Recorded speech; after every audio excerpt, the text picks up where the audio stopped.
मैं पहले अपने मायके वालों के कर्ज चुकाऊंगी। रात के 10:30 बज रहे थे।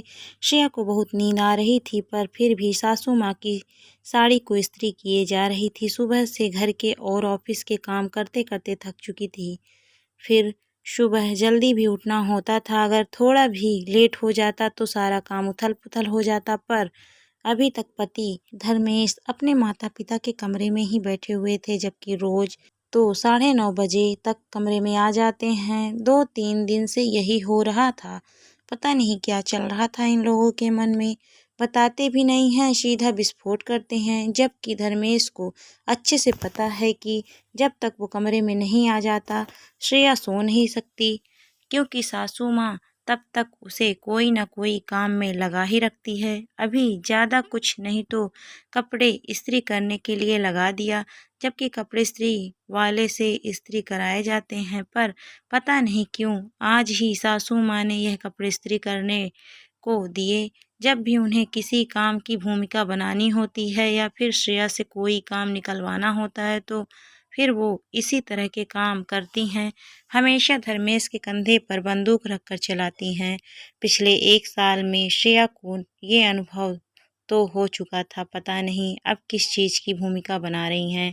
इतने में धर्मेश कमरे में आया। उसे देखते ही श्रेया बोली, धर्मेश आपको पता है ना, मैं थक चुकी हूँ, मुझे कितनी नींद आ रही है। बावजूद इसके आप अभी तक मम्मी पापा के कमरे में बैठे हुए थे। जल्दी आ जाया कीजिए, मुझे भी ऑफिस के लिए जल्दी उठना होता है। अरे नाराज क्यों हो रही हो, कोई ज़रूरी बात कर रहा था, धर्मेश ने कहा। तो उसने सोचा कि शायद श्रेया उससे पूछेगी, पर श्रेया ने कुछ नहीं पूछा, बल्कि वो तो बिस्तर पर आकर लेट गई। उसे लेटा देखकर धर्मेश ने कहा, अरे तुम तो हद करती हो, पति अभी कमरे में आया है और तुम सोने लग गई। तुमने तो पूछा ही नहीं कि क्या काम था। लोगों की पत्नियों को तो उत्सुकता रहती है कि ऐसी क्या बातचीत हो रही है घर में। मैं थक गई हूँ, मुझे बहुत नींद आ रही है, पर फिर भी आपको जो कहना है कहिए। वो मैं यह कह रहा था कि तुम्हें तो पता है कि मेरा बिजनेस बिल्कुल भी ठीक नहीं चल रहा है, और अब दीदी के ससुराल में उसके ससुर जी का रिटायरमेंट का प्रोग्राम है।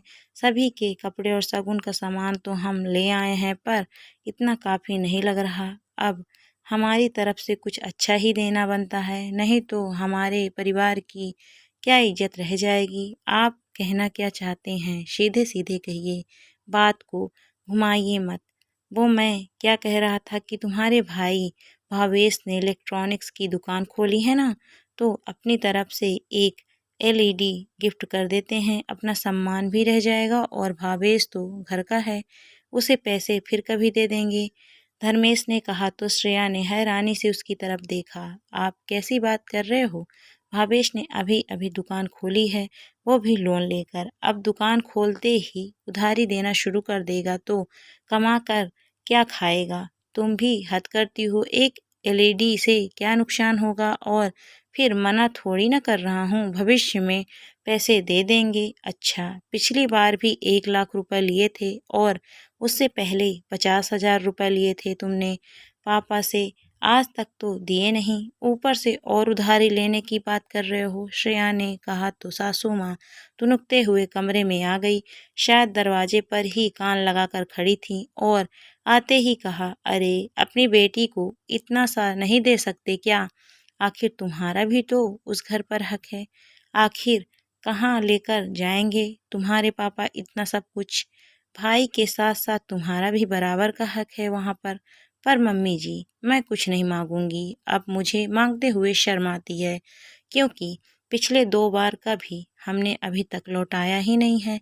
क्या फ़ायदा अपने पैरों पर खड़ा होने का, जब पैरों पर खड़ा होकर उनके सामने हाथ फैलाकर हम चुका न पाएँ। श्रेया ने कहा तो धर्मेश बीच में ही बोला, अरे तुम्हारे पापा के पास क्या पैसों की कमी है, इतना सा नहीं दे सकते क्या। दुनिया के सामने तो खूब पैसा वाला बनते हैं। बस करो धर्मेश, मेरे पापा के पास कोई अलादीन का चिराग नहीं है, जिसे जब चाहा घिस करके पैसे निकाल कर तुम्हें दे दिए। पैसा कमाना पड़ता है, मेहनत करनी पड़ती है। बड़ी जबान खुल गई है तेरी, हमें धौंस दिखा रही है। अपनी बेटी के ससुराल हम क्या खाली हाथ चले जाएं। और तू भी तो कमाने जाती है, थोड़ा बहुत दे सकती थी, लेकिन सासू माँ अभी भी हार मानने को तैयार नहीं थी।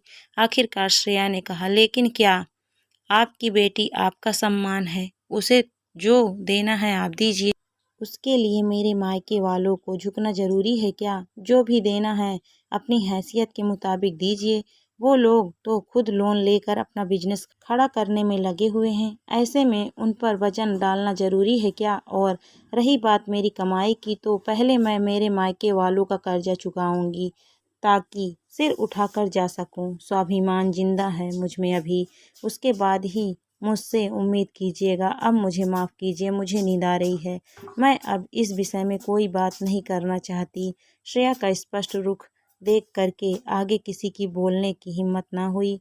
आखिरकार श्रेया की ननद के प्रोग्राम में शगुन और कपड़े ही गए और कुछ महीनों बाद श्रेया ने उसके पापा के सारे कर्ज चुका दिए। दोस्तों, कहानी आपको कैसी लगी कमेंट करके ज़रूर बताइए। कहानी अच्छी लगी है तो वीडियो को लाइक शेयर करें। अगर आप मेरे चैनल पर नए हैं तो प्लीज़ मेरे चैनल को सब्सक्राइब भी करें। Thank you for watching my video.